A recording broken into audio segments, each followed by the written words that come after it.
anyway?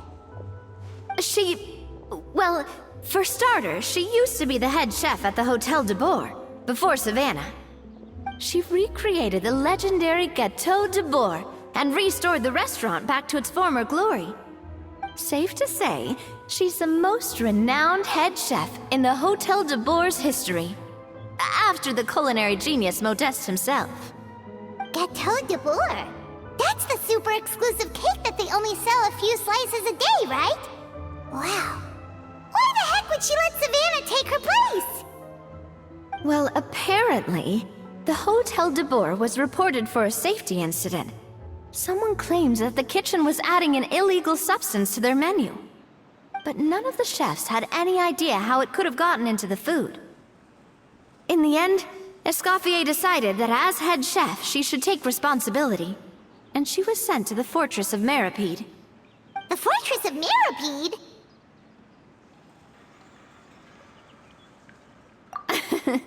Well, you're right. The quantity of the substance they found was fairly minimal. Even the guards believed the whole thing was probably just an accident. Escoffier didn't have to stay in the fortress for long, but still, by the time she returned, the role of head chef had already passed to Savannah. So that's what happened. Paimon still thinks it's really unfair. Even though Escoffier is no longer head chef at the hotel, she's still well respected by the staff. So, I'm guessing what Monica wants is for us to convince Escoffier to try and negotiate with Savannah on the staff's behalf. Oh, Paimon gets it! Monica wants Escoffier to come back and kick Savannah out! It's simple. If the new head chef is stressing everyone out, then the solution is just get the old one back. Well, about that... You thought cream of mushroom soup was ready to serve after 3.5 minutes on the stove! You'd have had more sense serving hot water with ice cubes. At least then, you wouldn't have wasted all this perfectly good cream and mushroom! What do you say, Hilaire? I'm sorry, Cream. I'm sorry, Mushroom. As you can see, Escoffier is that kind of chef as well. You have to leave it on the heat for long enough to allow those flavors the chance to come out. Don't be fooled by the aroma when the water first starts to boil. Got it? Yes, Chef. Then go back and do it again. The customers are still waiting. Remember where you went wrong and don't repeat the same mistake twice. Yes, Chef.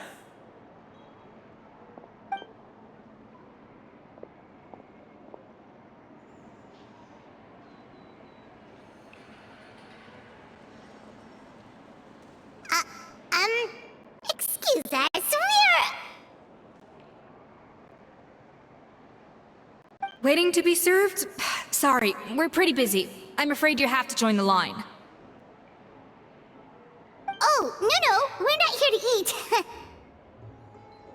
So you're not paying customers? Then I'm afraid the wait will be even longer. It's hard to talk to Escoffier when she's in the zone. Let's take a seat. We can catch up while we wait.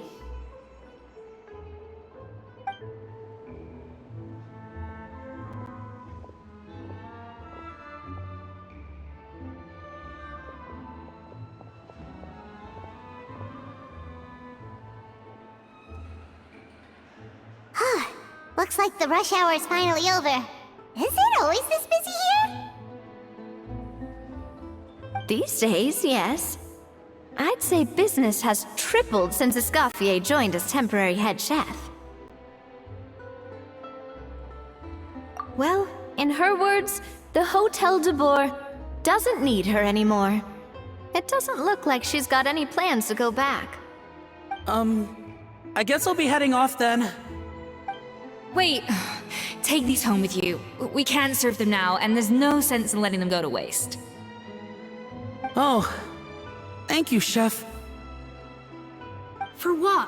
Like I said, I just don't want them going to waste. Oh, and tell Fiamat to get well soon. so you're not running yourself ragged every single shift.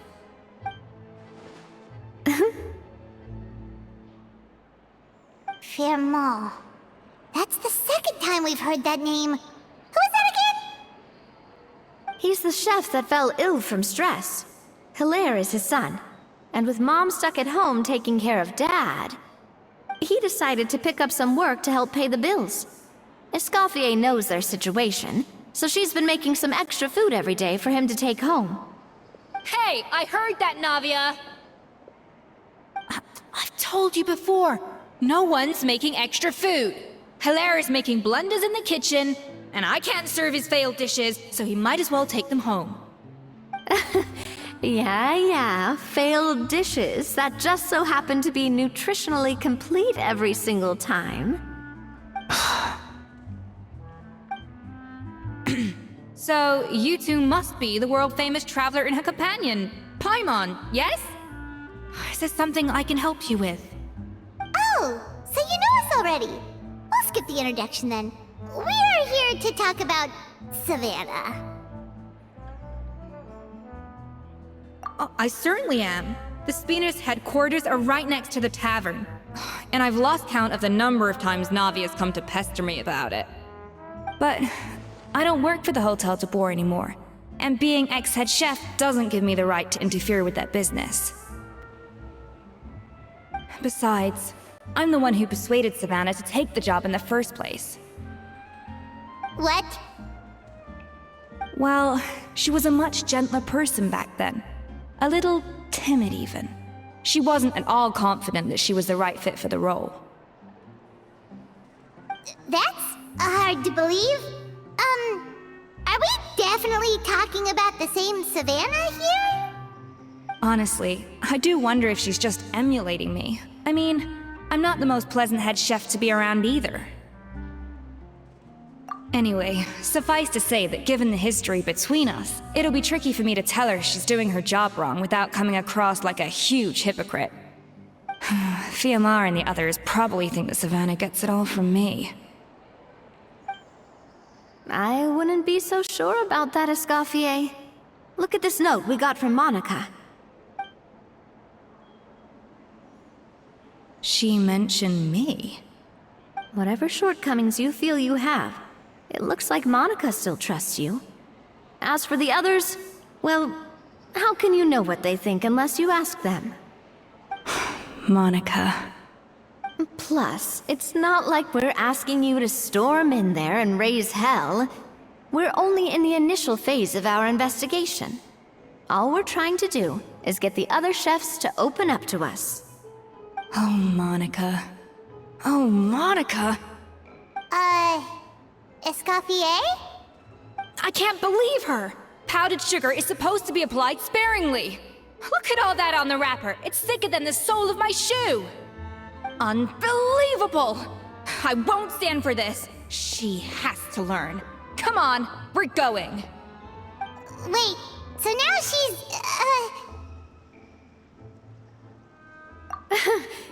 Let's go catch up to her. We don't want to keep her waiting.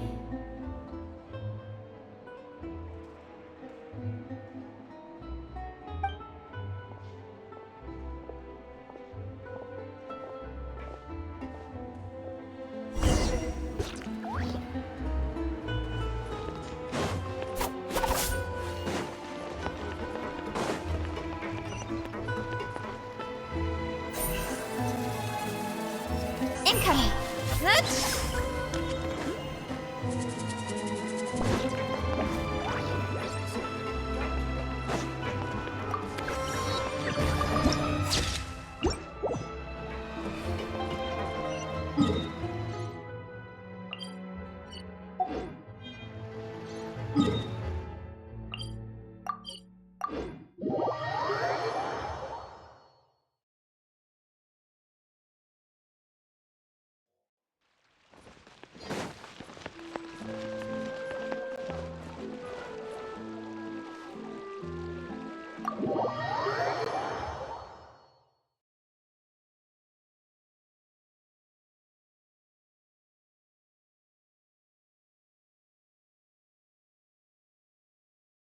Wait, she looks like... Is that Escoffier? Escoffier's back? Yes! I've missed her cooking! I was just saying, Hotel de Boer is nothing without her. You can't match Escoff...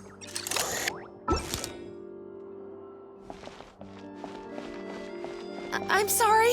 I'm so sorry. I'm so annoyed.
Wait, she looks like... Is that Escoffier? Escoffier's back? Yes! I've missed her cooking! I was just saying, Hotel de Boer is nothing without her. You can't match Escoffier's talent. I'm sorry. I'm so sorry.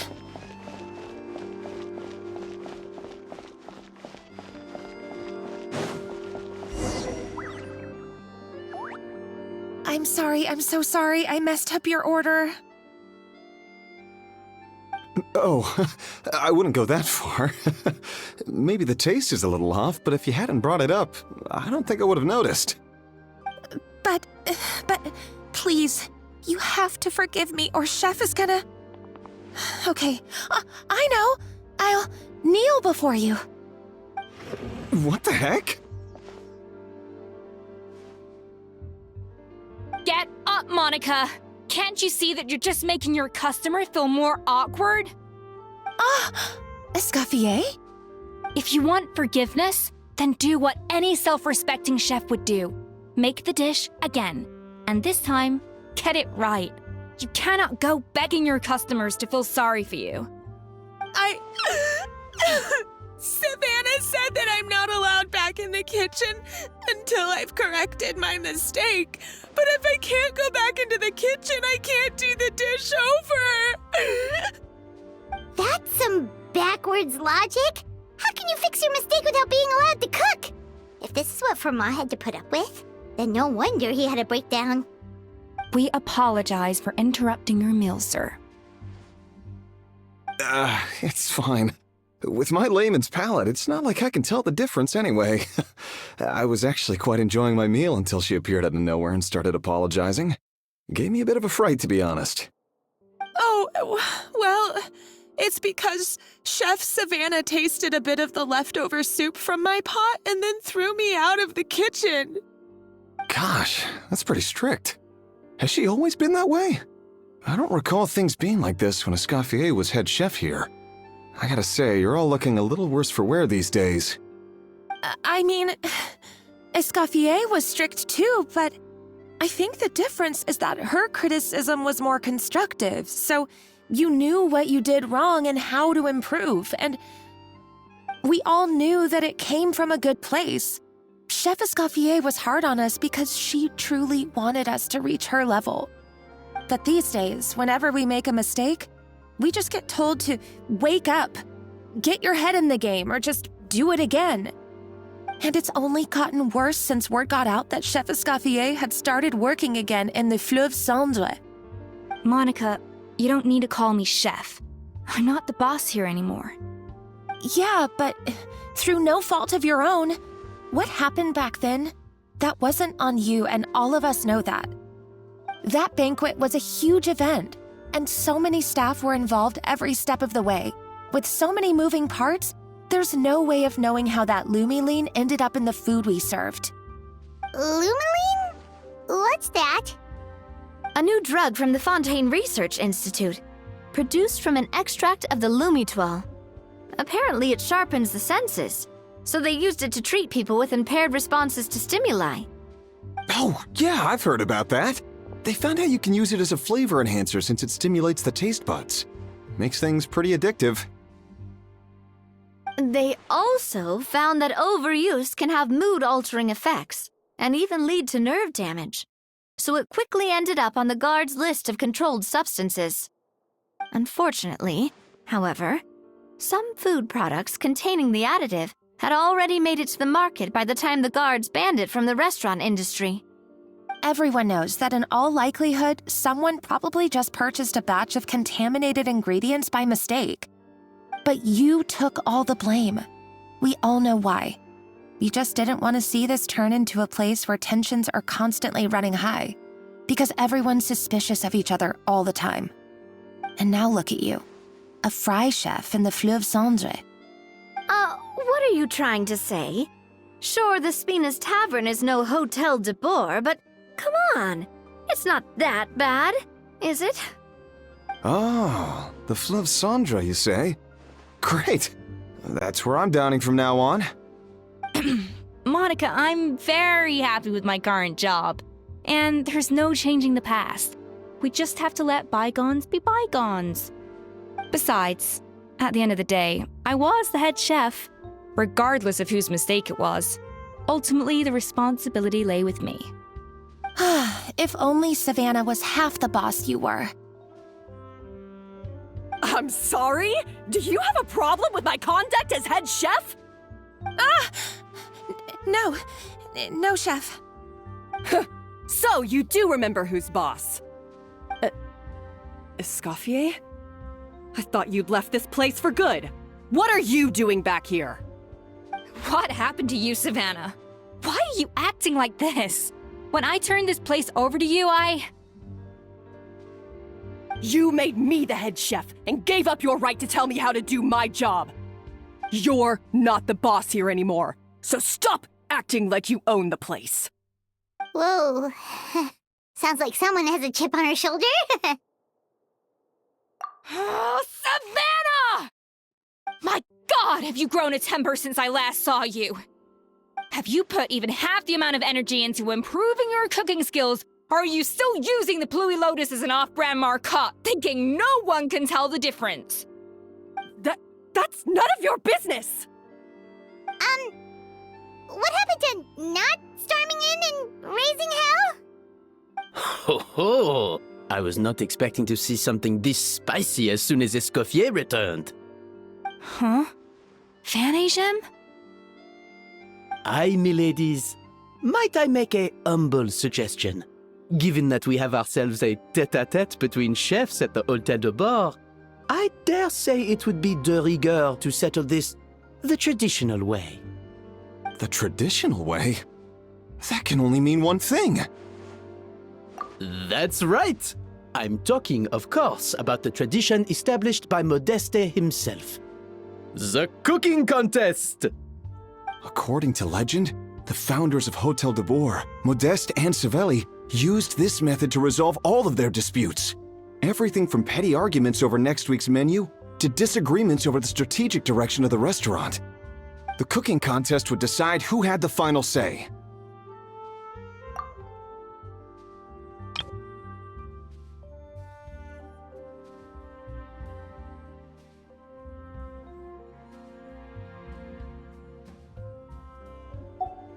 Huh. Sounds like they had a lot of free time on their hands. Ah, well, it might sound that way to us. But in fact, the cooking contest played an enormous role in motivating chefs to hone their skills, reaching new heights of excellence in the culinary arts. And indeed, the reintroduction of this institution in recent years has surely been instrumental in transforming the Hotel de Boer into the top-ranking restaurant in Fontaine. Reintroduction? Someone brought it back? Who? What say you, Escoffier?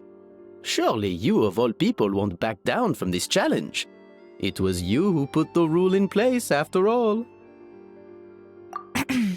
Sure, I reinstated it, but I'm not a chef at Hotel de Boer anymore. Isn't this bending the rules a little? I see no issue as long as both sides agree to the terms.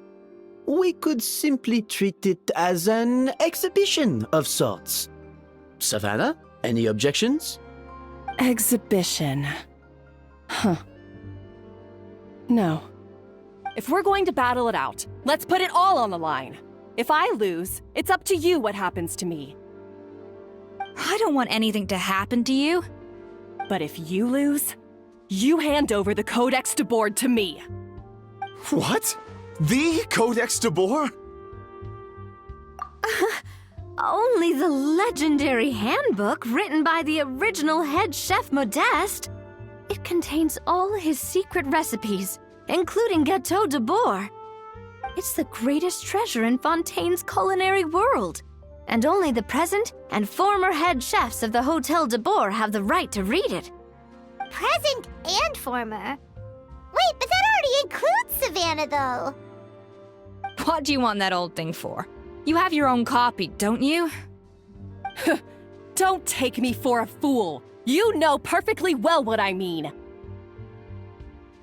I want your copy, the original version, the one you took with you when you left us. I'm sorry, I must be missing something. You know, there's no difference between the original and the copy, right? They contain the exact same recipes. Stop trying to change the topic. What's wrong, Escoffier? Scared you're gonna lose to me? Or are you scared of me getting my hands on the original Codex? Savannah, you may remember that we gave her the original as a parting gift to thank Escoffier for her years of service. Asking for it back feels a little, Oh, I'm sure it won't be an issue, as long as both sides agree to the terms. Those were your words, weren't they? And as for the contest itself, let's make it a bake-off. Gâteau de Boer, per the recipe in the Codex. Well, Escoffier, you against me. Are you in or out? You sound surprisingly confident. All right then, let's see how much you've actually grown. I hope you surprise me, Savannah. I'd hate to find out that all you've learned after this long is how to chew people's heads off. Believe me, I'll show you. Escoffier, are you sure this is a good idea? You accepted her terms a little hastily. Oh, it'll be fine. Let's head back to the Fleuve Cendres so I can get prepping.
So, this whole bake-off thing kind of came out of nowhere. Was it really sensible to just go along with it? Well, I got a sense that she's holding something back. But we chefs always express ourselves in our cooking. So if she won't talk, this might be the best way to find out what's really going on with her. Huh? Holding back? Sure didn't sound that way to Paimon. Escoffier only picked up on it because she's the same way.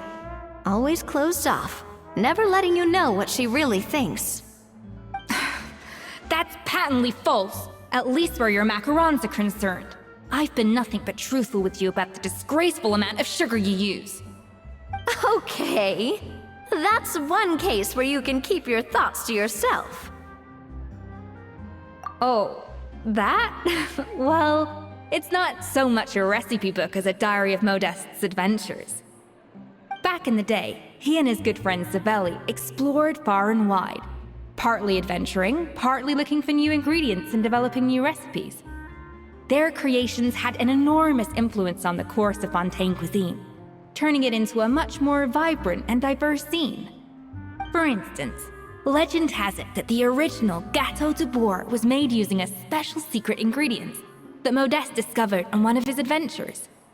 So rare was the ingredient that they could never make more than 16 slices of the cake per day. But everyone who tried it claimed that it was one of the most blissful and invigorating things they had ever tasted. Modeste and Savelli went on to found the original Hôtel de Bourg, which catapulted them to stardom in Fontaine's culinary world. Especially Modeste. He was hailed as a once-in-a-generation genius, and over time, the recipes from his adventure log became known as the Codex de Bourg. Ah, Paimon's heard this kind of story before. Armed with the Codex, the Hôtel de Bourg took its rightful place as the finest restaurant in the land, serving those recipes for centuries to come.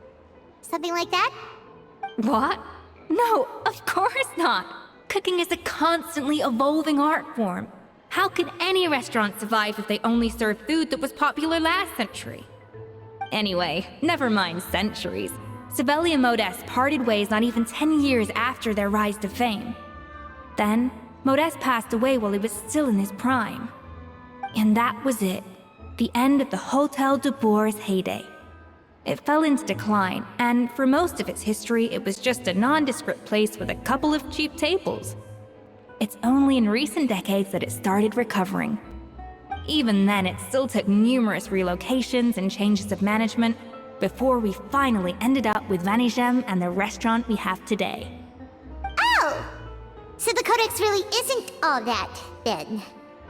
Paimon figured it was like one of those mystical books they have in Liue's martial arts novels, where the main character learns all their secret powers from. Yes, well, that's fiction, and this is reality.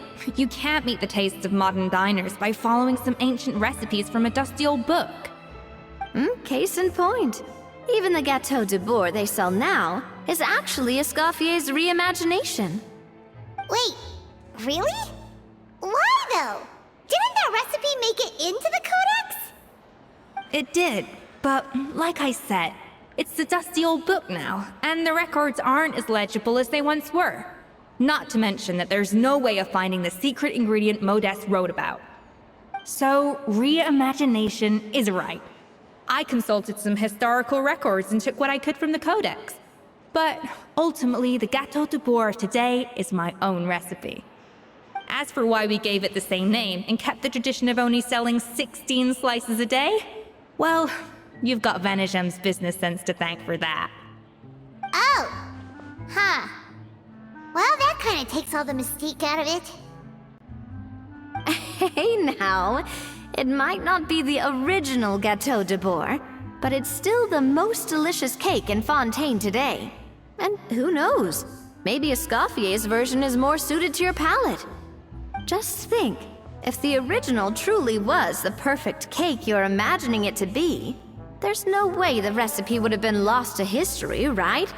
Not to mention that the Hôtel de Bourg never would have fallen into a slump. Anyway, before I left my role as head chef, I made a copy of all the recipes from the Codex, including my own improved versions, and turned them over to Savannah. So why is she so interested in the original copy? Could it be a symbolic thing? Like, whoever holds the original Codex de Bourg is the true head chef? Well, it was clearly precious enough to give to Escoffier as a parting gift. Meanwhile, Savannah only got a copy. maybe from her point of view, it's like management doesn't truly see her as being worthy of the role. You think so? The only thing is, it was her suggestion to give me the original in the first place. Well, a joint decision by her and Venisham. But still. What? Huh. Guess she's had a major change of heart since she became head chef. Yeesh. Who knows? We could speculate forever. Better to just let our Gato do the talking. It means besting her in this bake-off, and then getting her to explain herself, even if I have to beat it out of her with a spatula. However much she's changed since we worked together, I believe that she still has her chef's pride. And if she respects the art, she'll respect the outcome of our contest. Well, I'm confident that you and your spatula can get justice for Froment. All you need to do now is win the contest. But that should be a breeze for you. Let's not get too ahead of ourselves. Gâteau de Bourg is very complicated to make. Usually, it takes 3 chefs working in tandem to cover everything. Now, if I had to push it, I could probably do the work of 3 chefs myself. But I'd prefer to play it safe if I can find a couple of assistants in time. Well, that's easy. The 3 of us are veterans in the kitchen. You just need to pick 2 of us. Well, I have heard the Traveler is an accomplished cook, as well as a warrior. But be warned, I will hold you to exceptionally high standards. Think you're up to the task? Oh, count me in too. I've spent weeks perfecting my macarons after your scathing review.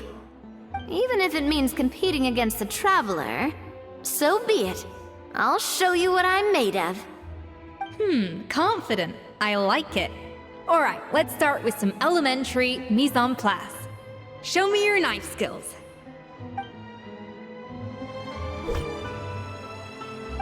I've always called it chopping stuff up, not mise en place. But it's basically the same thing, right? Oh, Navia. The difference in your case is that mise en place is chopping stuff up without sending juices flying all over the kitchen.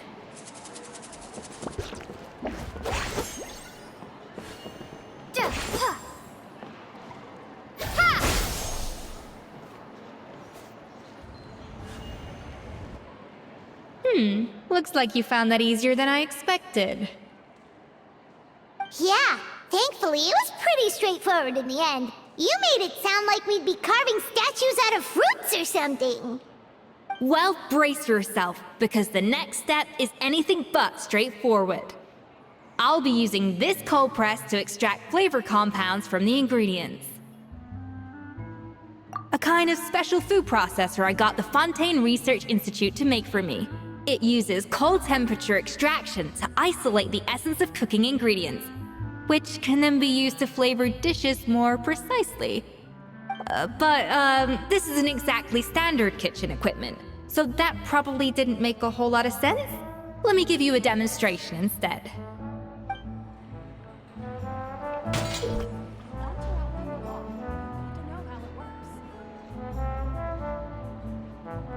Custom-made equipment from the Fontaine Research Institute, huh? That's some pretty high-tech food prep. Paimon's never used anything this weird before. Cool! No, weird.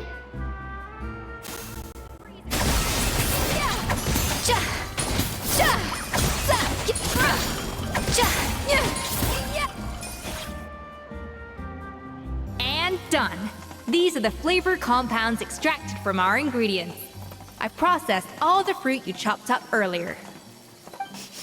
Wow! Even the smell is so much more concentrated. What next? Do we add all this stuff in? Absolutely not!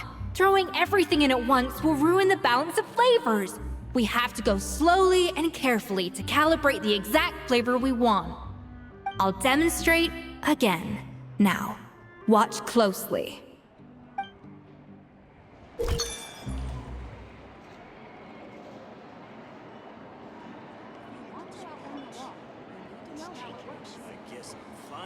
Slowly and carefully. Not a drop too much, and not a drop too little.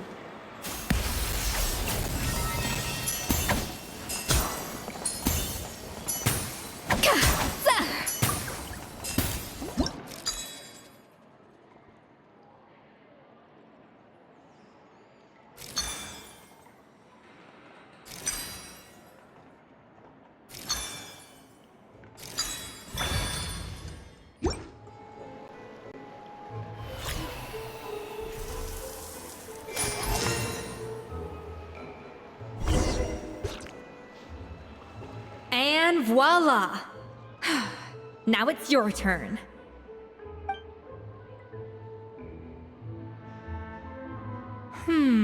Not terrible. Considering this was everyone's first time blending flavor extracts, it could have been worse. But the Traveler's work was surprisingly good. Are you sure you've never done this before? You got almost perfect results on your first try.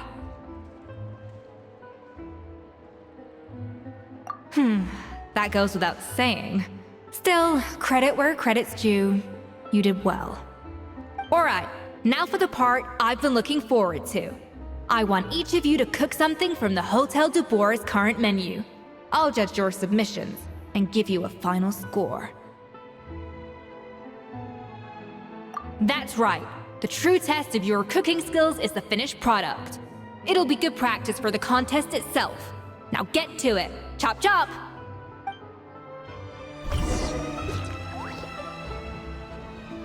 Cha! Yeah! How's it going? Have you picked a dish yet?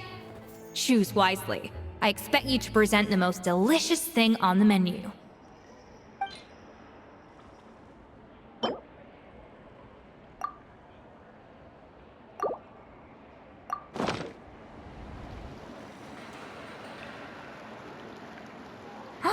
Look at that! With the grace of a snow-winged goose, as I like to say. Now, let the grating commence.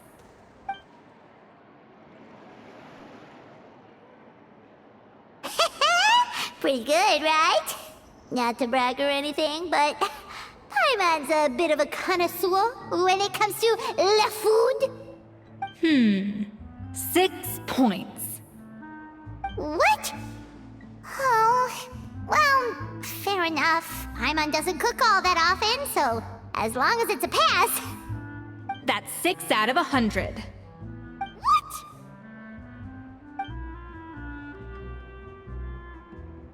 You say you're a connoisseur, but it's quite clear from this dish that you have far more experience consuming food than creating it. By that logic, I suppose you think listening to Lady Farina on repeat every day would make you an opera singer. Aww. Me next, me next! I'll have you know that this batch of macarons has 2 whole tablespoons less sugar than my previous ones. So you went from 12 tablespoons to 10? Well, it's nice to know you actually measured it out. Because it tastes like you just threw in whatever was left in the jar. 6 points. Aw. Now to the final dish. So, what do you think? This is our last hope. 8 points. Darn, that's barely higher than what we got. Not exactly. The color is spot on. Beautiful aroma. Excellent presentation. I have to give this one 8 points out of 10. Maybe even 9 points. Huh? How did you pull that off?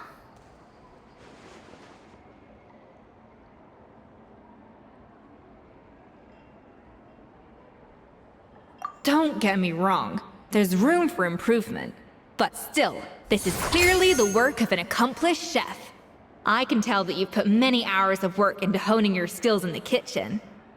I can really taste the grace of the snow-winged goose in this dish. The traveler's journey, with all its trials, tribulations, and setbacks. Not to mention the frustrations of having a picky eater for a partner. Hey, you made that last part It looks like I lost fair and square. I guess you'll be taking the Traveler as one of your assistants then? But if it takes 3 chefs, that still leaves 1 slot remaining. Maybe Paimon and Navia should keep practicing and see how it goes? Chef Escoffier! Oh, it's Hilaire! What brings you here? I heard the news about the cooking contest. You're doing Gâteau de Bois, right? I was just wondering if you needed any help? And you think you're up to the task, do you? Oh, no, I know I'm not there yet.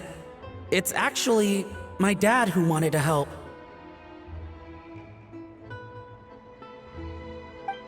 Firma, last I heard, you could barely get out of bed. Chef Escoffier, Navia, Traveler, thank you all so much for everything you're doing for me and my family. I've had enough of sitting around at home while you run yourselves ragged. If you let me, I'd like to help you win this cooking contest.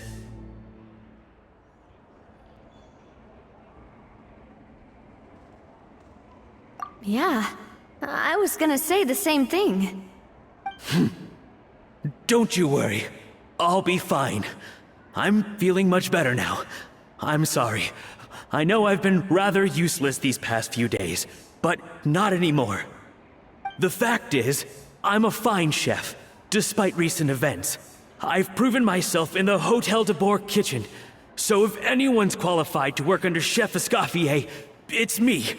I think. I hope so. Firma, have you even set foot in a kitchen since leaving Hotel de Bois? I have not, but I'm fully rested now. I know I can handle it. I'll prove it. Let me whip something up for you right now.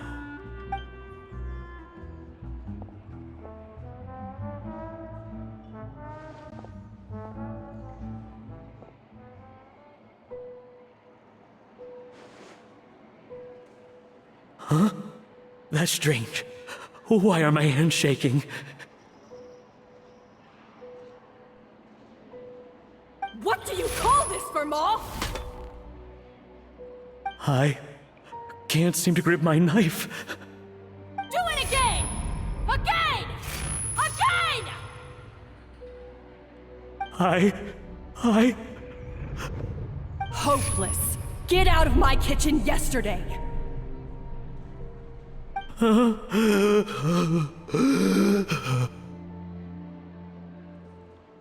Dad, what's wrong? I don't understand. I was feeling so much better, and then Will I never be able to work in a kitchen again? Dad, talk to me. What happened?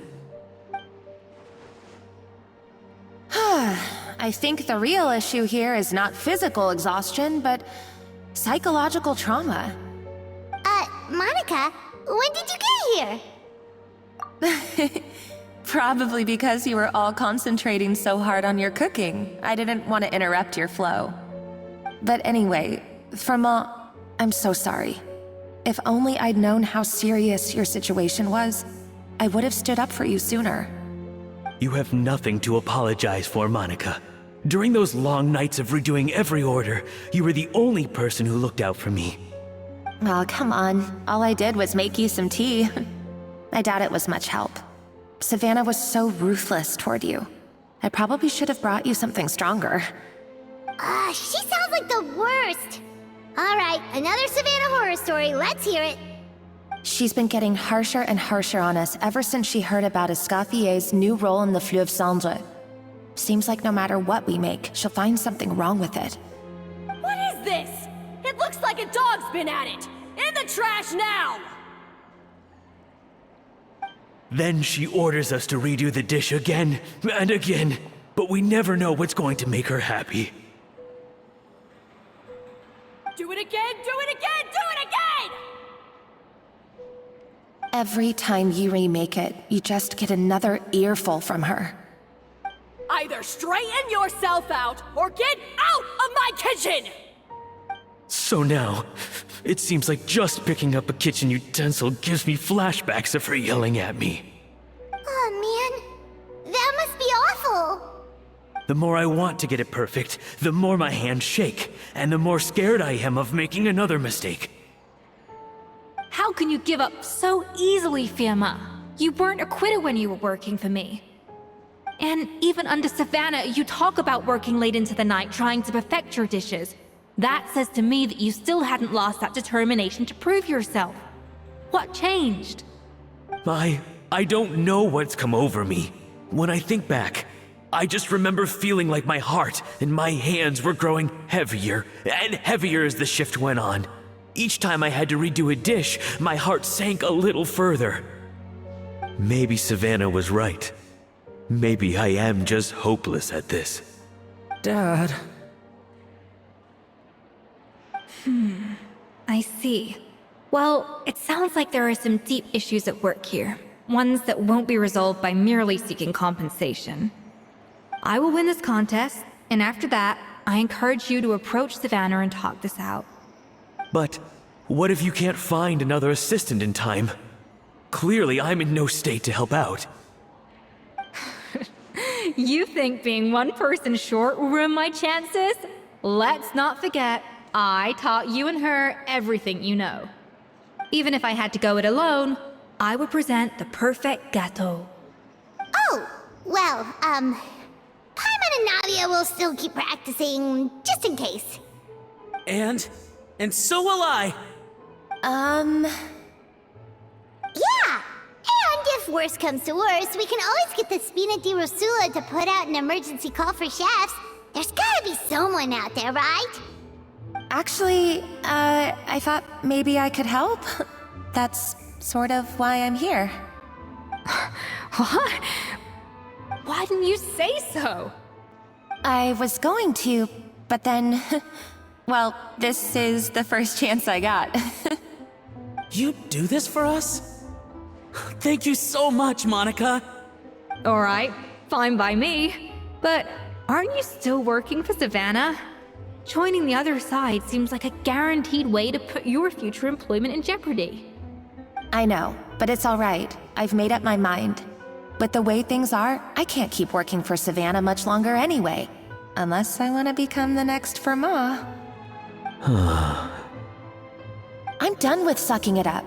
It's time to try and turn things around. If this cooking contest can get Savannah to see the error of her ways, then I'm sure she'll forgive me for this. Well, Paimon didn't think we'd be poaching from Savannah's staff to get our third person, but there you go. Anyway, Monica's a professional chef, so nothing could possibly go wrong now. Great! Then it's settled. And to congratulate you all on making the team, I propose a Spina-sponsored meal to celebrate. Spina sponsored? Wait, you mean I'm cooking?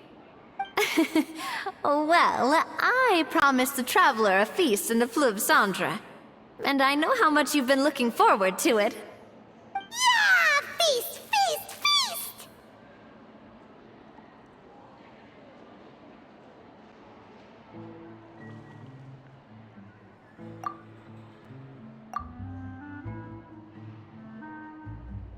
Alright, if you insist, then prepare for some of the finest food of your lives.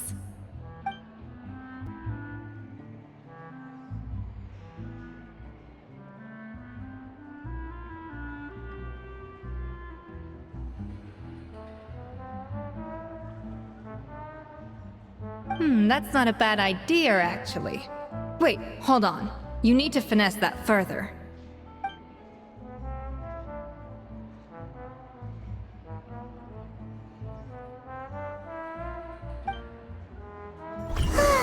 That was a dream come true. Paimon never knew Fontanian cuisine could be this good. Finally on the right path.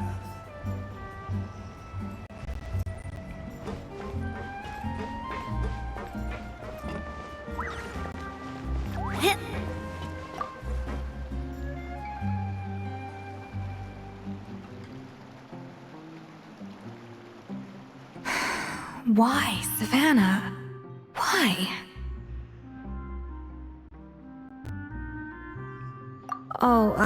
Nothing. I was just flicking through the original Codex de Boer. I wanted to see if there was anything I'm missing. Something I hadn't noticed before. That might explain why Savannah's so desperate to get her hands on it. But I can't find anything. It's just some hastily scribbled recipes in between diary entries from Modeste's adventuring phase. And most of it's not even legible anymore. The copy I gave her not only has all the recipes in full, but even includes my own private tips and notes from years of experience. Surely that's infinitely more useful than this old thing. Yeah, maybe. Still, it's just hard for me to imagine that the Savannah I knew would go to all this effort just to make a point. We were. At least I always thought we were. She was a little shy, but meticulous with everything and everyone she dealt with. She made a few mistakes here and there, but she was quick to correct them whenever they were pointed out. And she was always striving to improve as a chef.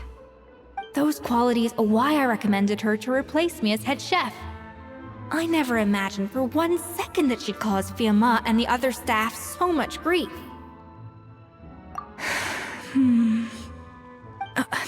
Well, I mean to an extent, of course. I pushed hard for her to get the role. And the idea that she turned out like this because of me is difficult to come to terms with. I wonder if this is how Modeste felt back when he was writing the Codex. Yes, with his good friend and co-founder of the Hotel de Boer, Savelli. The story goes that after Modeste unveiled his Gâteau de Boer and was hailed as a culinary genius, he was admired and adored by all. But his newfound fame slowly drove him and Savelli apart. Unlike Modeste, whose every new creation was an instant hit, Savelli seemed to face setbacks every turn. Doors that would swing wide open for Modeste would shut in Savelli's face. And with Modeste being whisked off to all manner of functions by his celebrity friends, he had less and less time to discuss the culinary arts with Savelli. People started gossiping about Savelli, and their relationship between the two gradually soured. Everything came to an abrupt end when Modeste, still in the prime of his life and still hailed as a genius, suddenly died from an acute illness. And that was it. They neither had a decisive split, nor got the chance to properly reconcile. Their story just came to an end. One rumor had it that Savelli actually killed Modeste out of jealousy, even as the latter was hoping to make amends. Unlikely. It's a popular theory, but there's no real basis for it. At least there are no records of Savelli ever being convicted of a crime. Still, beyond a point, there's no way of knowing what truly happened in the past. All we can do is try to make sure the present doesn't quite go as badly. And that's why I have to win this contest tomorrow. Then get the truth about everything that's been going on, even if it means cracking her open like a nut.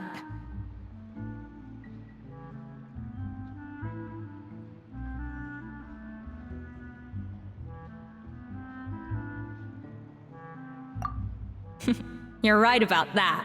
Just follow my lead and victory will be ours.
Did you hear the news? Escoffier's coming back for a cooking contest. Wait, seriously? Escoffier in a cooking contest? Now that I've got to see. I don't get it. Why would anyone in their right mind challenge her to a cooking contest?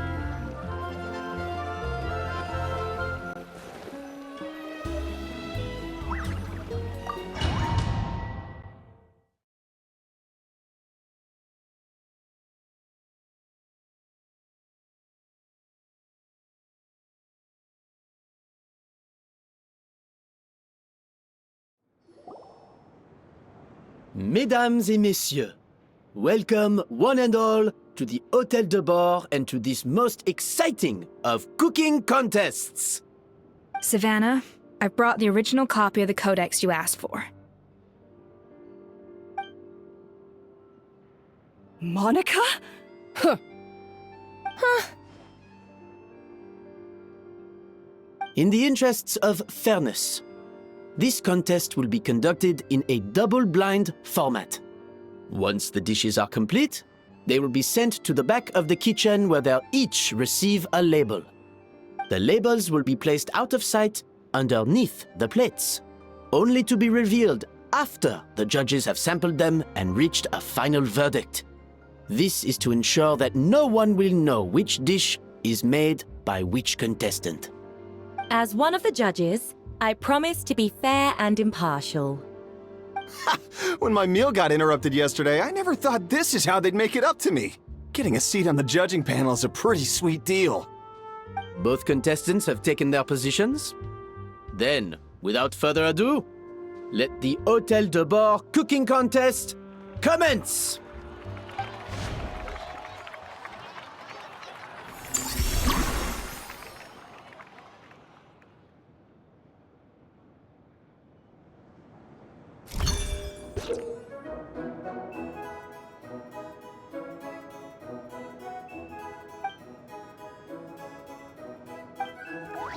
Monica, Traveler, it's go time.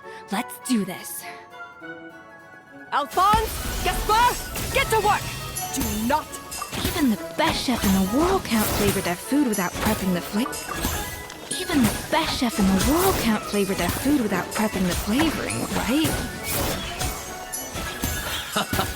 Looks like our two head chefs are raring to go. Like in up...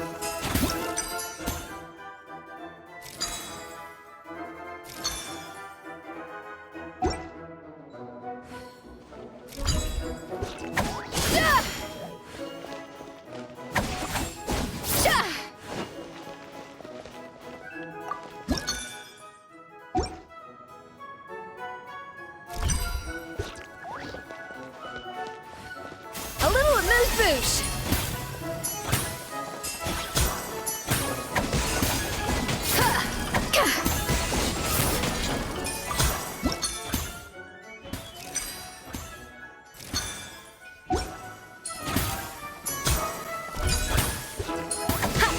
Off to the freezer! That should be enough flavoring. Now hurry up and balance the flavors. Stay calm, Escoffier. There has to be a way to balance the flavors. Just think.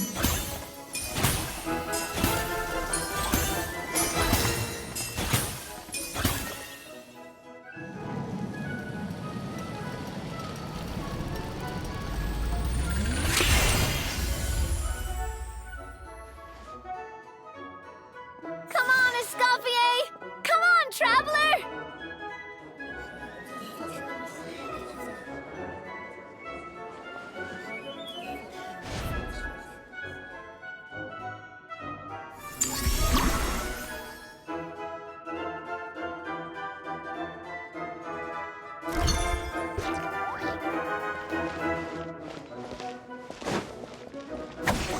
A dash of frosting! Shah! Rah!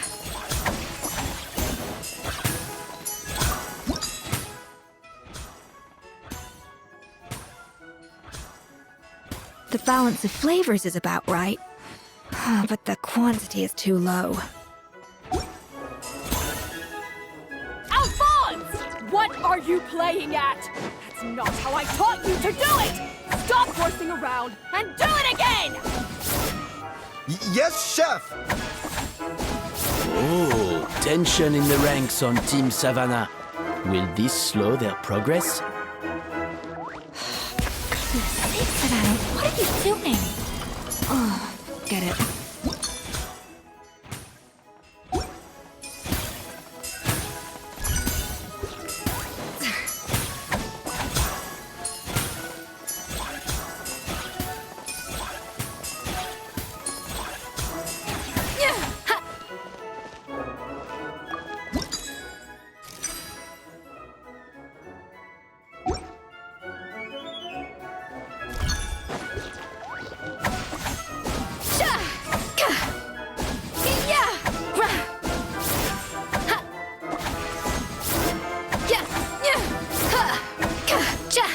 Off to the freezer!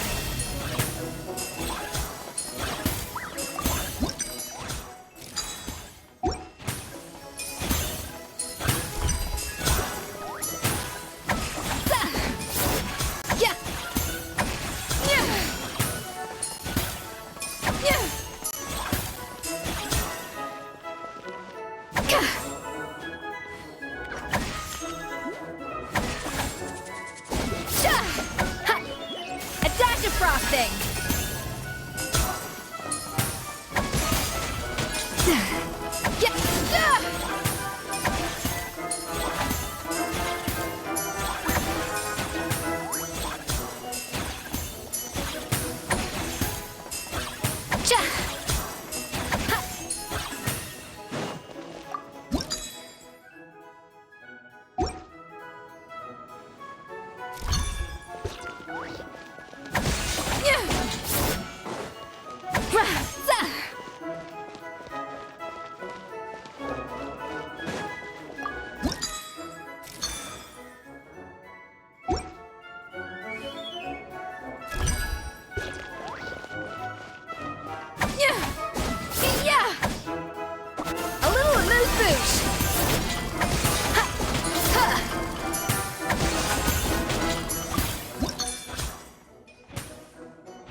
What are you doing, Escoffier?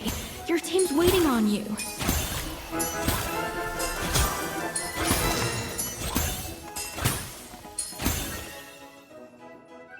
So, what do you think?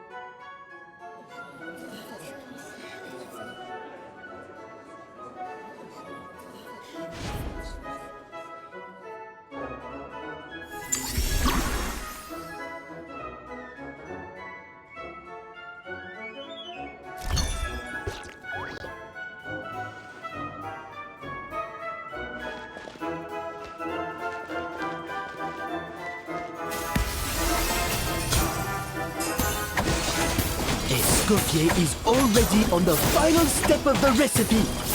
Let's check on Savannah's progress.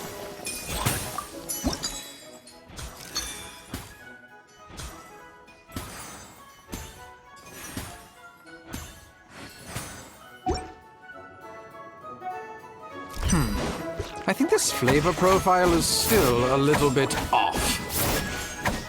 Enough! Oh, useless!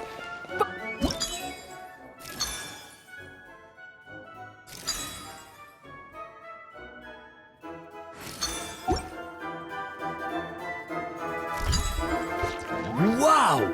Is Savannah serious? Can she really make up for lost time working alone?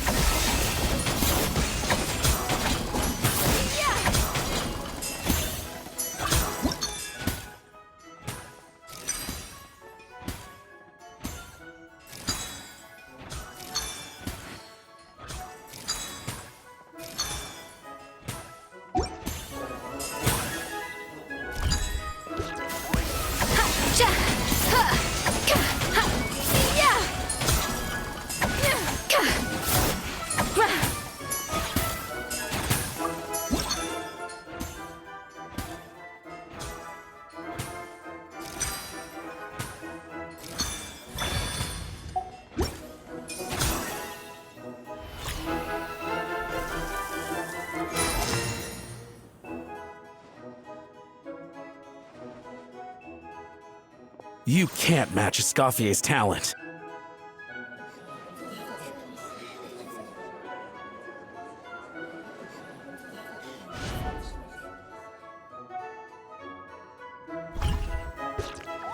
I present to you Gâteau de Bourg.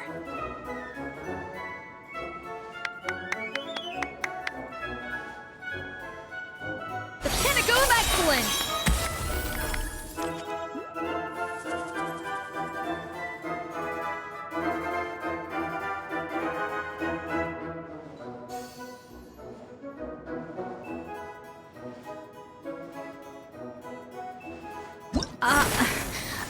I was just exercising caution. I had to make sure everything was perfect.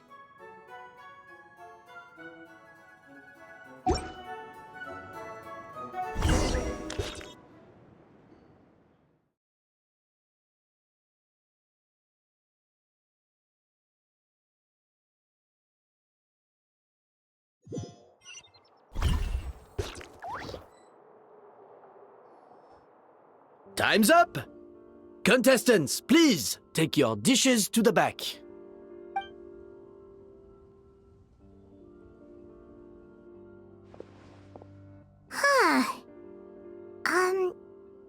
That guy was right.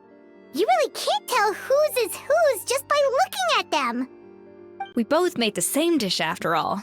For all her flaws, Savannah's a talented chef who earned my recommendation for good reason. She wouldn't screw up something as elementary as the cake's appearance. Whoa! This is really rather good. Wonderfully soft and fluffy. Beautifully sweet. This is a masterclass in how to make Gâteau de Bourg. I would give this one at least 9.9 out of 10! Only because there's something about the flavor of the base. It's just a little different from the recipe I'm used to. Huh? Really? I couldn't tell.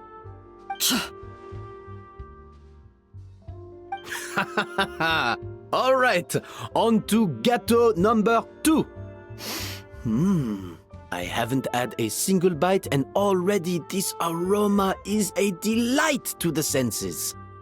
I have a feeling that this gâteau will be a gâteau for the ages. How exciting! I'm gonna dig in.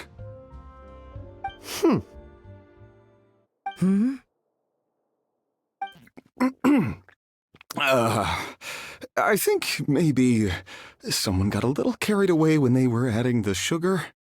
Not just the sugar, it's the flavors too. This is all over the place. Who made this? It appears the decision is unanimous. This gâteau is far below the standard we would expect. And Paimon thought this might actually be close. Turns out she can't bake to save her life. Something's not right here. Savannah may not be perfect, but no way is she this sloppy. I can now declare that the creator of the first gâteau has won this cooking contest. Now, all that remains is to turn the plate over and reveal the chef's name underneath. What? It's Savannah? No! That's impossible! Hey, Savannah! You cheated, didn't you? You cheater! What did you do? Oh, you swapped the plates, didn't you? Well, someone's a sore loser. These cakes went from the oven to the judge's table without me ever laying a finger on them. And everyone here can attest to that. It was Van Gem's staff who labeled them in the kitchen. If you're looking to accuse someone, why don't you start with them? Isn't it more likely that Escoffier's lost her edge? Oh, or maybe her assistants let the team down. You take that back! Judges, we demand a rematch.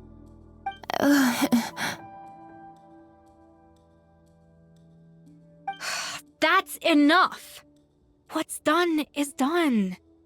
As head chef, or rather as team lead, I take responsibility for the dish I served. Whatever went wrong and however it happened, I should have spotted it. Savannah, I didn't think you'd stoop this low just to beat me in a bake-off. What happened to your chef's pride?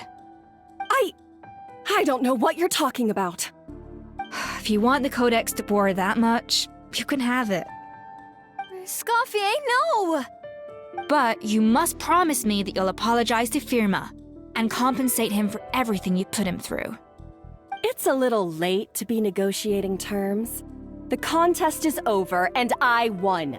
That means you owe me the Codex, and I owe you nothing. Look, Savannah, you may have fooled everyone else, but can you really fool yourself? What I'm offering is to accept defeat without looking to expose what you've done.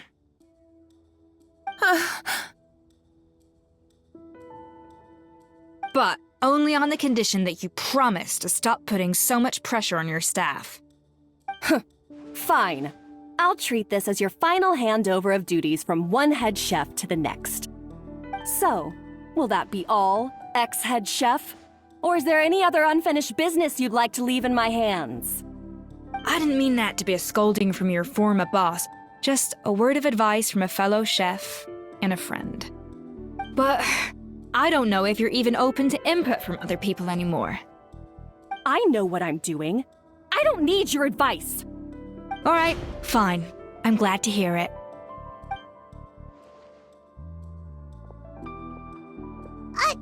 Escoffier? The Codex de Boer! Finally. Now, at long last, I will succeed. Escoffier? How could you let her get away with this? Yeah! The Codex is a souvenir of your time here! Doesn't that mean anything to you? It's all right. It was just a bake-off, not the end of the world. I'm already over it. Besides, it's not all bad. She agreed to compensate Firma. That's mission accomplished for the Spina. Honestly, if I'd have known that giving her the Codex would solve everything, I'd have just done that in the first place. I mean, why bother with the whole cooking contest? It's such a waste of time and energy.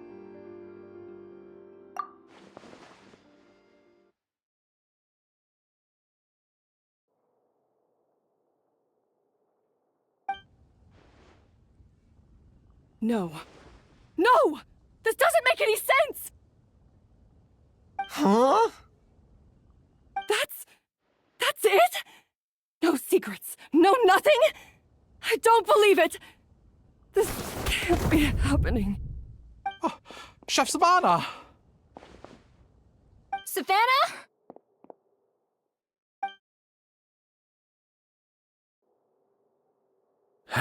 It's nothing life-threatening. Just a lot of pent-up stress and exhaustion. Oh, I knew it. Pent-up stress? The truth is, however hard she might be on the rest of us, the person she puts the most pressure on is herself. Yes, there are nights when she makes us redo things over and over into the wee hours. But for her, it's every night. She'll hide herself away in the kitchen, working on new techniques and recipes, and only realize how long she's been at it when we come to work the following morning. But why? Why would she do that? Our best guess is, she doesn't want to be seen as less of a chef than Escoffier. And there it is. Even so, that's no excuse for taking her anger out on the rest of you. Yeah, and it's definitely no excuse for cheating in the cooking contest. About that, we honestly have no idea how she did it. We were focused on our own work the whole time, like she asked. Leone and Algalia were the ones I tasked with labeling the cakes. I've already spoken to them both. They're at a loss to explain it too. Not to worry. Come on, join me downstairs. I'll interrogate the guilty gâteau myself.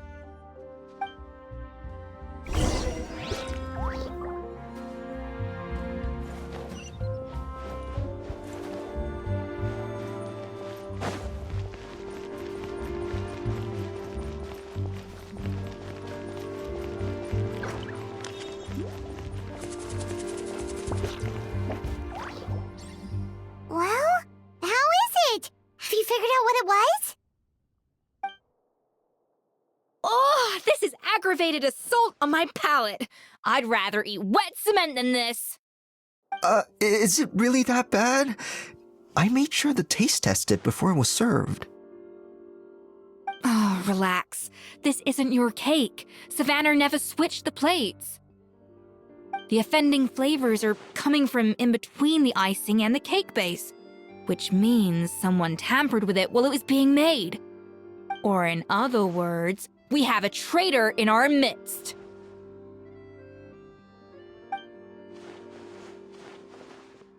I'm sorry. I was forced into it. It was Chef Savannah. She said if I didn't cooperate, she would... Calm down, Monica. I've already accepted defeat. And if I wanted retribution, I would have brought this up when the results were announced. Whatever's going on with you, just spill the beans. There's no need to hide it.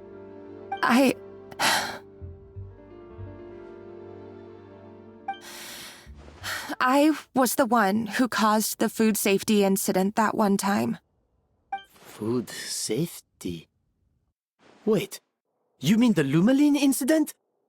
So you procured the contaminated ingredients?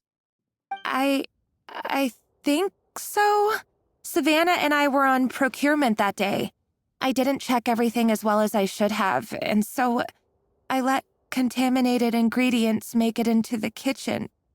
But I swear I didn't do it on purpose. I had no idea there was an issue with them, and I didn't know it would end up with Escoffier going to jail. But the last thing I expected was for Savannah to use it as leverage to blackmail me with... This is crazy! So Savannah pressured you into sabotaging Escoffier's cake by threatening to expose your secret if you didn't? I know, it's terrible. I'm so sorry. I was so scared. The thought of Chef Escoffier finding out that I put her in jail, it made me freeze up with fear. I thought Escoffier would hate my guts if she ever found out, and yet somehow that's ended up in me doing something even worse.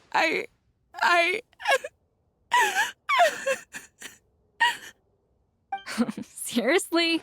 All this fuss over a little slip-up? Huh? Firstly, it's not like I got a life sentence. I did my stint at the fortress, and now I'm out. And secondly, I had my own reasons for leaving the Hotel de Boer. This wasn't the only factor. So, you don't need to feel ashamed or frightened or anything like that. Any more than you need to add butter when you're pan-searing foie gras. You mean... you forgive me? Oh, well, I'm not saying you don't have to take responsibility for your mistakes. You should tell Vanagem to mark down your performance for the past few months. Then do some digging and find out exactly where those contaminated ingredients came from. Sure, you've made mistakes, but now's the time to fix them. Understood? Understood.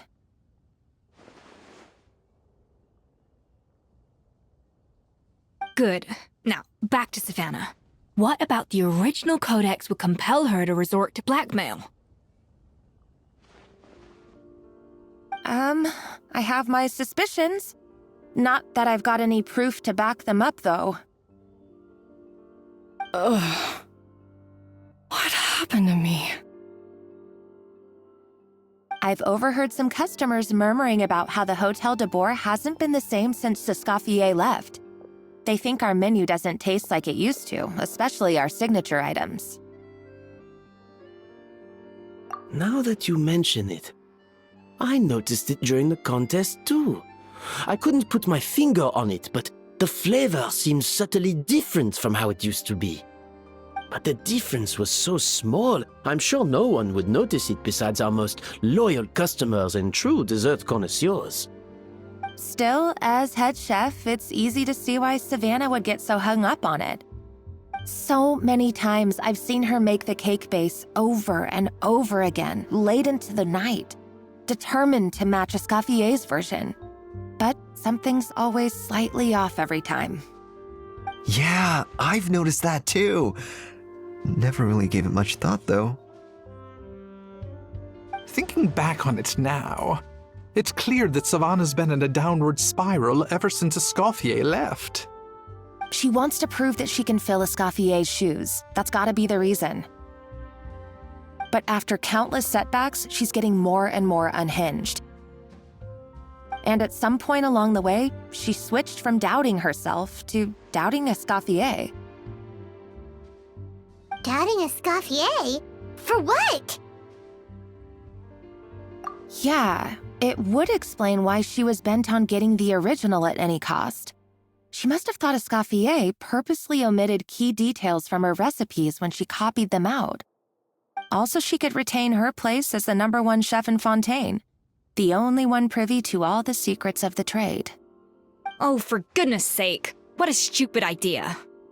Of course. Then she finally got the codex only to discover that the secret recipes she's been pining for don't exist at all.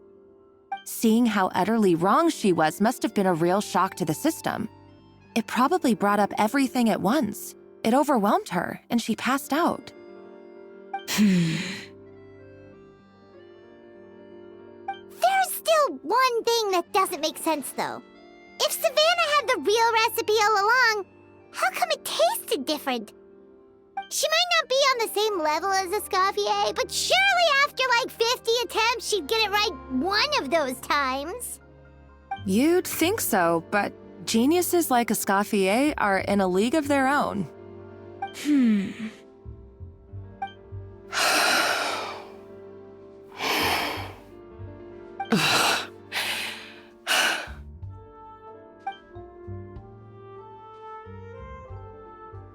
New head chef, you say? What's her name? I don't think I've heard of her before.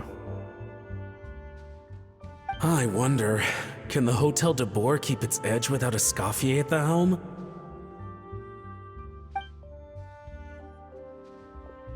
This tastes different from last time. Is it undercooked or something?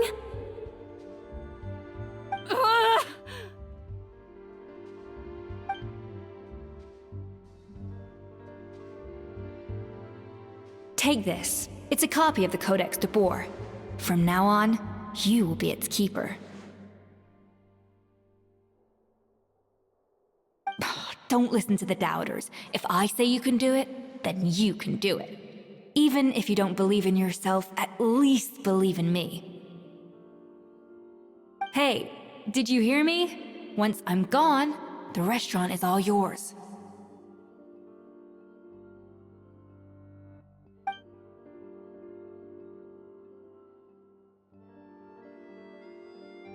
All this time, I've been blaming other people, but maybe I'm the problem.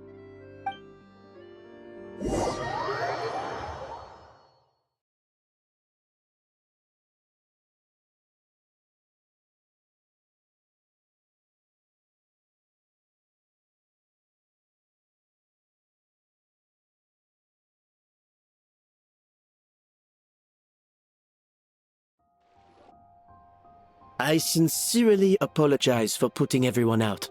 Savannah's awake now, but I don't think she's ready to speak to anyone yet. Let's give her the day to calm down. I'm sure you'll have the chance to talk everything out tomorrow. In that case, I'll go and update Verma on his family. I wonder what he'll make of all this. So, we'll come back tomorrow then. That was a long day. I think I've earned myself a sweet treat when I get back home. Oh, nice! Macarons? Or are you gonna switch it up this time?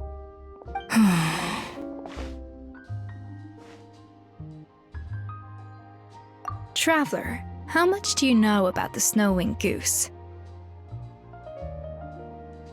Every year, they migrate long distances in search of a suitable home. There's always one goose at the front whose job is to lead the flock. Fontaine poets often use the image of that goose to explore the ideas about leadership and genius. They usually imagine someone who's a cut above the rest, a model of perfection. But what those poets don't know is that during a migration, the lead goose is always changing. Once the lead goose shows signs of fatigue, it retreats to the back of the flock and allows another goose to take its place. So the truth is that leadership, with all the responsibilities and pressures that come with it, it's something that everyone takes turns at. But we humans completely miss that fact when we project our own ideas about social hierarchies onto them.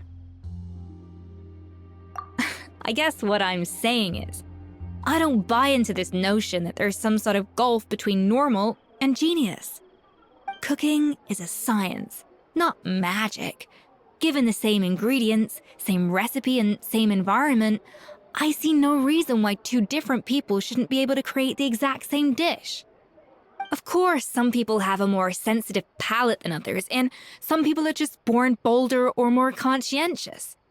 But these are all variables that can be accounted for with time and practice. I'd have no reason to expect so much from others if I believed that perfection can only come from the hands of a genius. The only reason I hold people to high standards is because, well, I believe they're capable of greatness.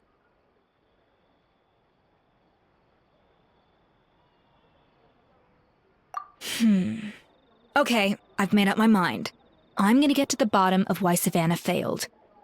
And come tomorrow, I'll give her the scolding of her life, pointing out all the mistakes she's made along the way. Then she'll finally see the error of her ways.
Why are we here so early? Our meeting with Vanigem isn't for a while. Check on her? Why? What happened? Oh no. Escoffier, are you alright?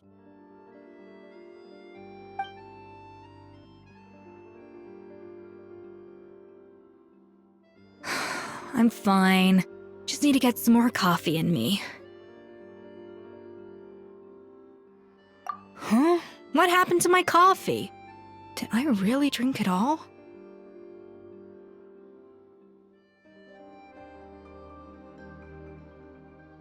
Alright. Thanks. I appreciate it. Well, there's cooking facilities here. Or we could just grab a cup of coffee from Cafe Lutece, but either way, hurry!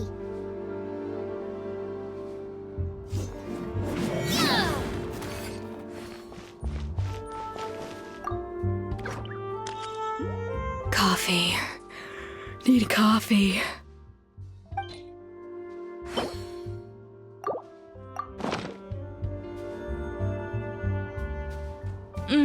Strong, bitter coffee beans, transformed through expert brewing and balanced perfectly with rich, creamy steam milk. Wonderful. I feel much better now. Thank you so much, Traveler and Paimon. Glad to hear it, but make sure to catch up on your sleep when you get the chance. I think I figured out where the problem lies. Honestly, it's ridiculous. I don't know whether to laugh or cry. Wait, what investigation? What are you guys talking about? I'll save it for when everyone else gets here. It's so stupidly small, I can't believe it's caused so much drama.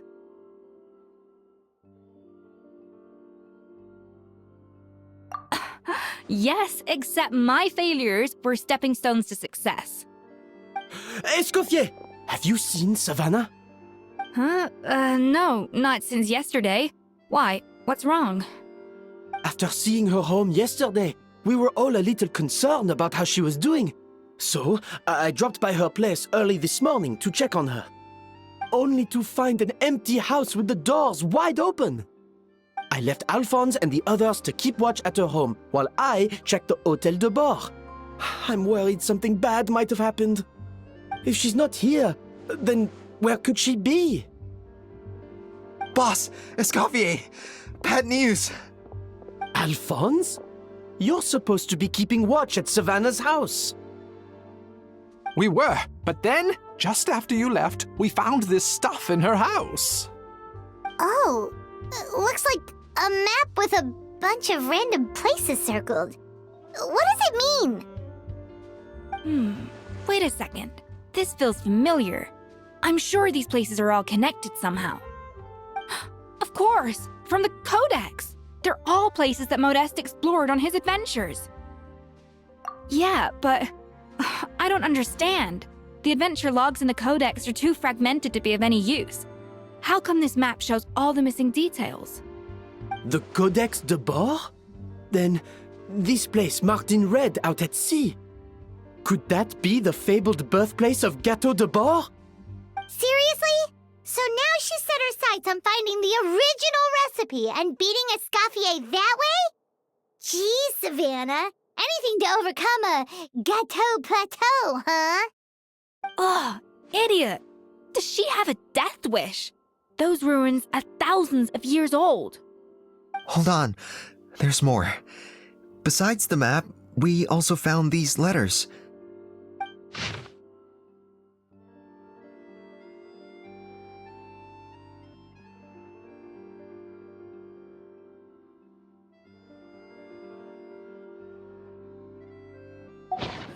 It was you. You let the Lumaline through, didn't you? It sounds like a threat letter. Does this mean that Savannah was responsible for the safety incident? And not Monica after all? Retrieve the Codex by any means necessary. So the cooking contest and the cheating. Someone else was behind her pulling the strings? She's keeping the true recipe to herself. Ugh, this is all such a mess. Paimon needs a second to process this. First, we thought that Savannah forced Monica to cheat in the cooking contest. But now, it turns out that someone else forced Savannah to force Monica to cheat?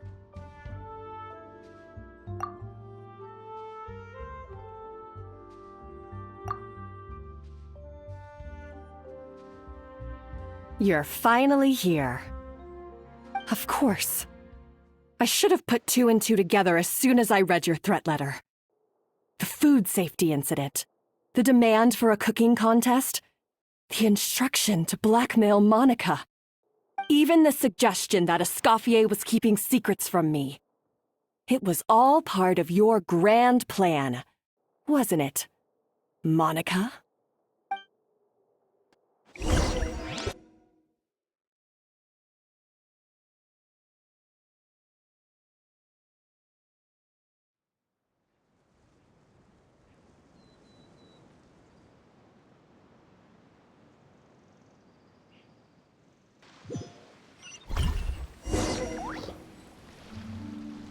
We should be getting close to the spot marked on the map. Of all the stupid things she's done, this really takes the cake. The moment we find her, I'm gonna curse the living daylights out of her.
miss me?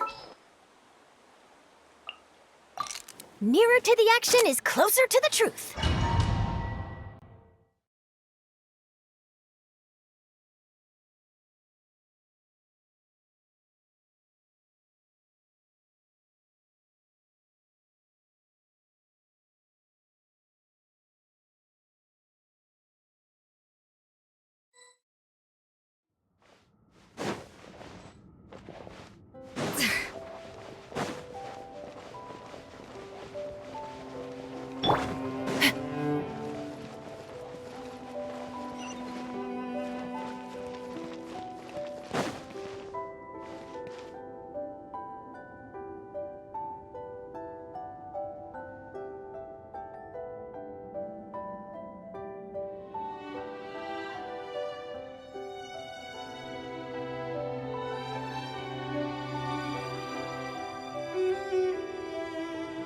Whoa! This place looks like an underwater restaurant, doesn't it? Suddenly, the idea of an adventure chef finding secret ingredients makes a whole lot more sense. I think Modest's codex mentioned this place. A public bath from the time of Remoria. So yeah, definitely the kind of place that would have served food and drinks. Huh? Some blubber beasts have come to join the party? How did they get here?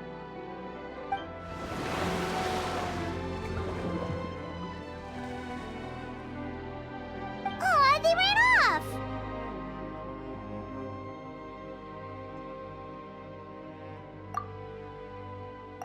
That could be easier said than done. Something's blocking the entrance. Well, did Modeste mention it in his adventure logs by any chance? They must have gotten through somehow.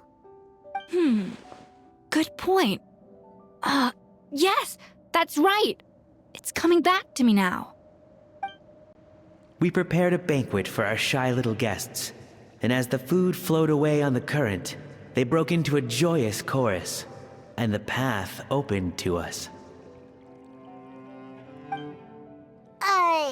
We have to feed the blubber beasts? With what? There's nothing here besides rocks, romaritime flowers, and lumitoile. See, this is why you should always bring snacks. You never know when you're gonna need them. Now we have to head all the way back to shore and grab some. There's no time for that. Romaritime flowers and lumitoile will have to do. They may not look appetizing to us, but who knows?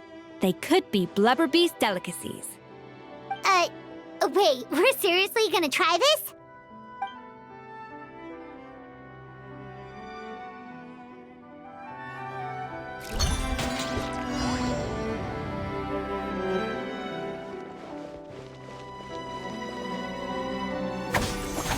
Off to the freezer!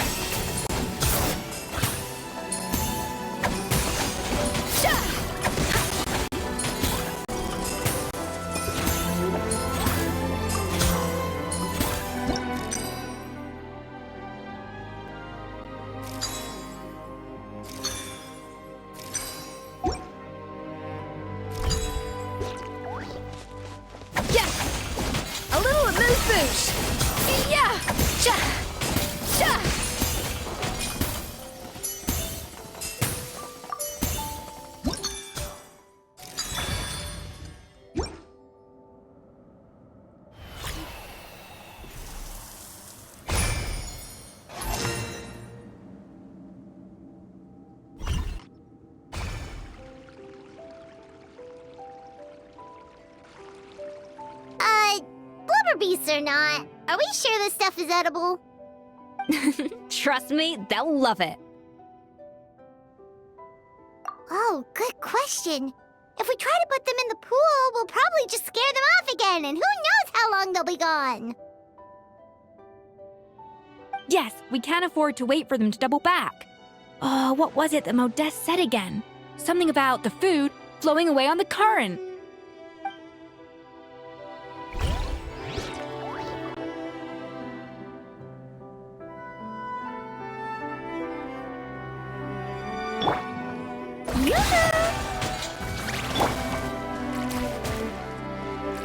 A dash of frosting!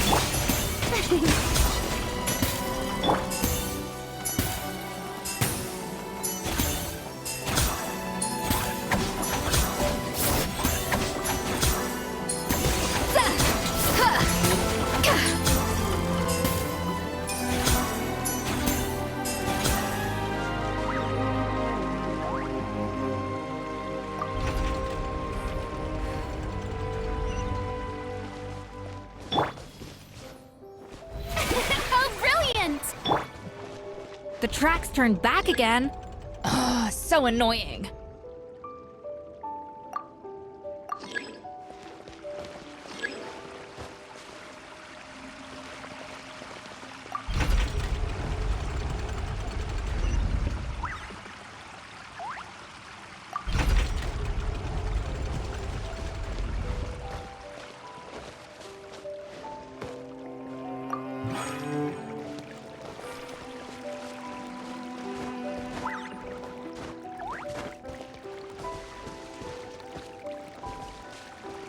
Hey, be careful! Scare them off too much and they might not come back again.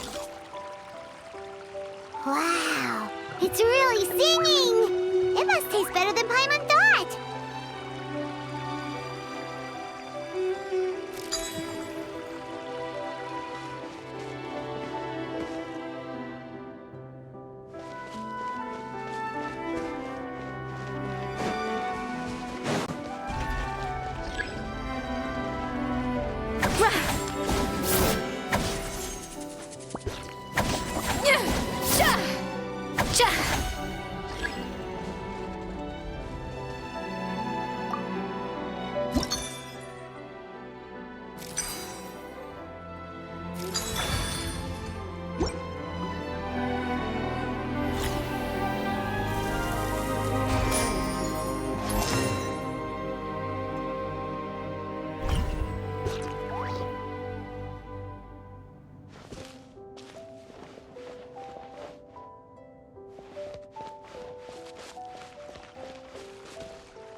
Hey, it's open!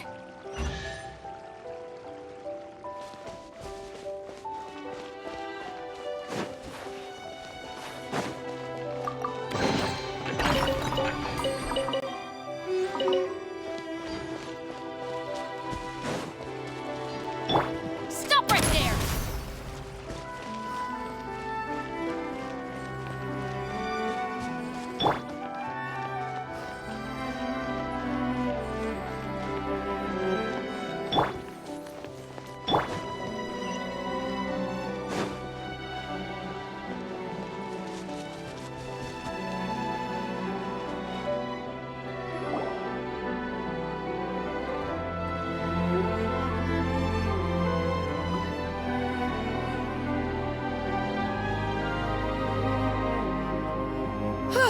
Hey, give me your water. Here. I said your water, the one you just drank out of? Sure.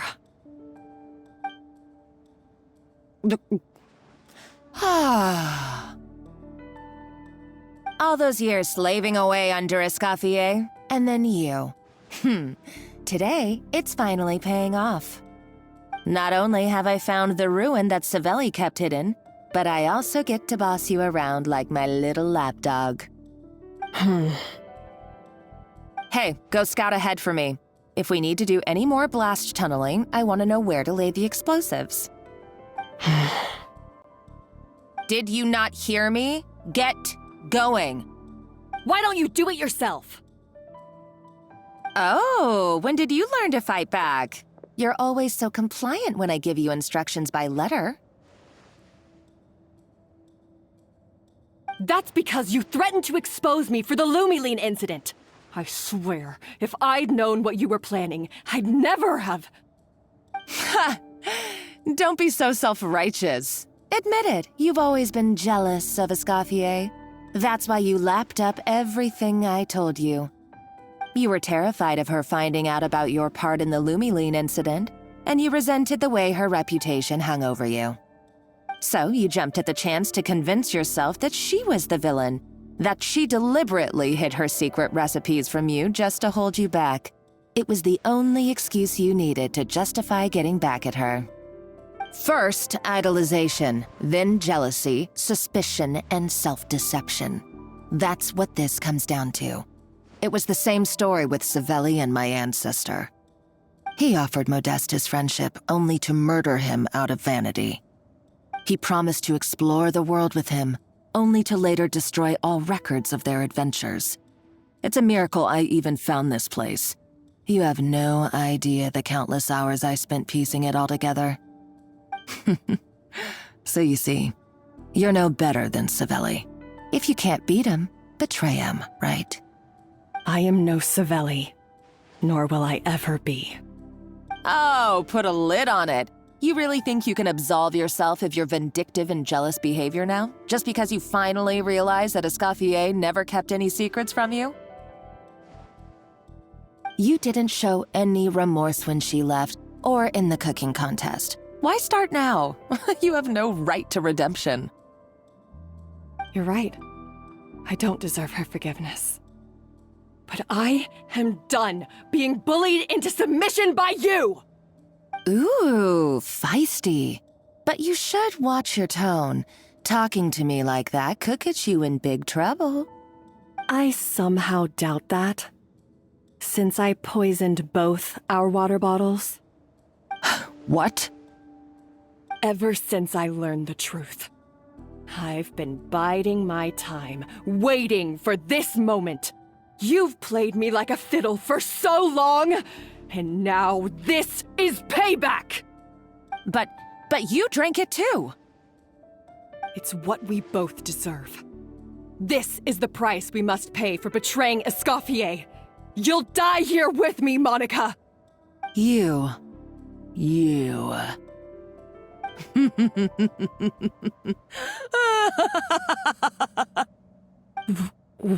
What's so funny? Oh, you're too much. I thought I'd play along for a bit just to amuse myself. You gave a very rousing performance. I saw your dumb plan a mile off. There's no poison in these bottles, just clean, fresh water. No. Revenge is a dish best served cold, you know? Did you really think your half-baked plot would fool me? You're a lousy chef, and you make a lousy villain, too. A complete waste of space. No wonder you never amounted to anything.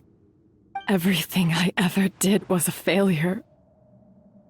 And now, I failed again, for the last time. Hey, why don't you try your hand at being a comedian in your next life? You got a good laugh out of me. But now the show's over. You should have just done like I asked, Savannah. All I wanted you to do was scout the ruins for me. But you had your chance, and now it's time to say goodbye. Stop right there! Let her go, Monica! We've got you surrounded! Escoffier? Ugh, looks like I'll have to keep you around for a little longer. You can't! Stay back if you want her alive! Escoffier and the Traveler. I can't take you both on in combat, but if you so much as flinch, I can end Savannah's life in a heartbeat. Monica, what are you hoping to achieve by this? You're about to commit murder, and for what? A recipe? A recipe? You chefs are all blinded by your myopic focus on kitchen affairs. Well, some of us actually have bigger fish to fry. Modeste had a secret. The truth behind his so-called genius, the je ne sais quoi factor in his Gâteau de Bourg, and it's right here in these ruins. Are you serious? You're here because of a Gâteau de Bourg obsession? You've gone completely mad! I couldn't care less about the cake itself. No, the real treasure is the secret ingredient that Modeste sourced from these ruins. He and Savelli were fools. A priceless treasure of Remoria in the palms of their hands, and they thought, ooh, this would go great in our cake mix. We're talking about a powerful stimulant that also sharpens the senses. That's no cooking ingredient. It's a groundbreaking drug. That's right, I've done my research. It was a drug that Remoria developed for their war machine. I could make a killing by selling it to the treasure hoarders or the Fatui. Will you listen to yourself? You're completely delusional. My eyes are wide open. Just wait till I get my hands on this treasure. You'll see what a fool you've been.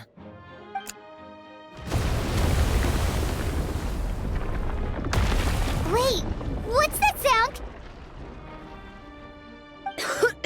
Just when I thought she couldn't get any crazier.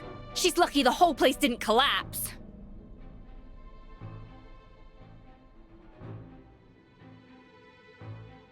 Uh-oh, Savannah's gone too!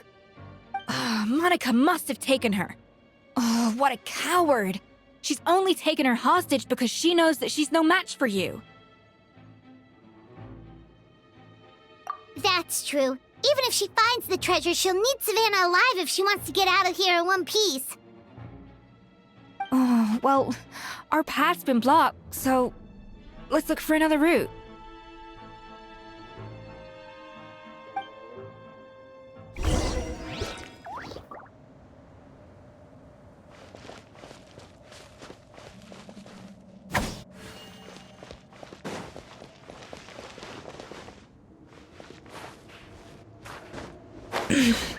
The water looks pretty deep here. Maybe it leads somewhere.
Warning! Ah! Golems! How are they still mobile? They were probably awakened by the explosion just now. Alright, Night Skills 101. Time for some rough chopping. Freezer! Let the world collide! Justice will prevail! Stop right there! Show no fear. A dash of frosting! Incoming! Hey!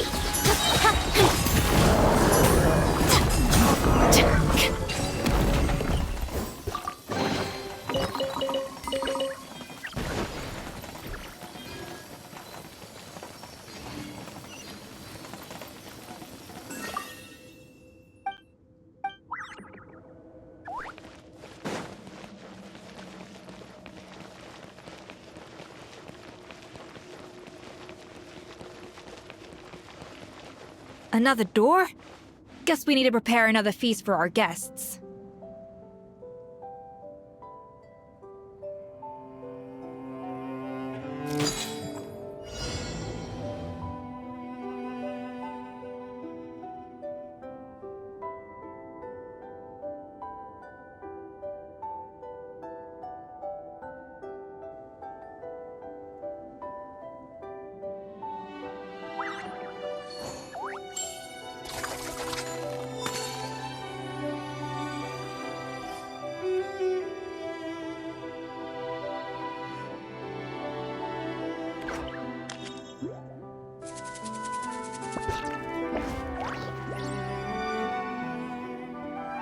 Even the most unassuming ingredients can produce astounding flavor. But unlocking that potential takes a keen sense of smell, a refined palate, and an open mind.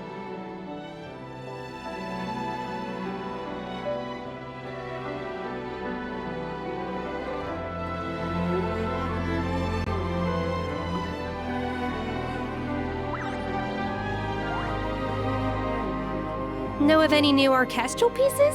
I like to swap out the background music in the kitchen once in a while. It's a great way to find new inspiration.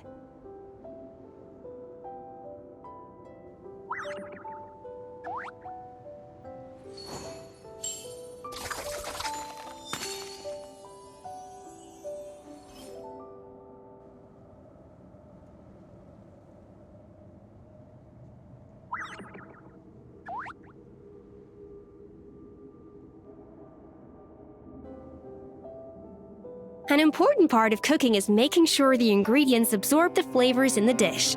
To that end, a chef must be able to wield a knife with the same level of precision as a surgeon. Practice makes perfect.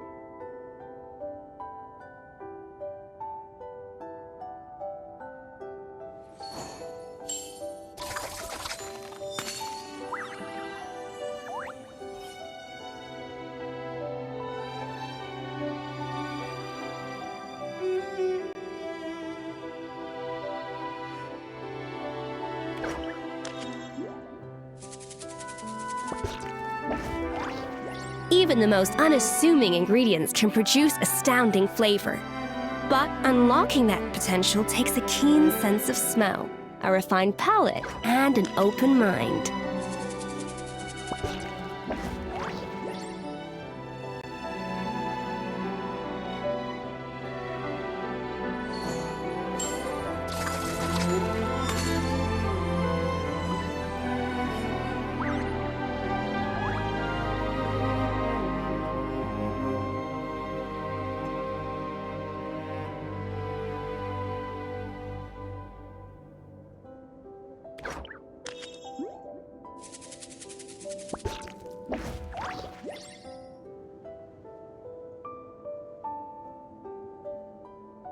Know of any new orchestral pieces?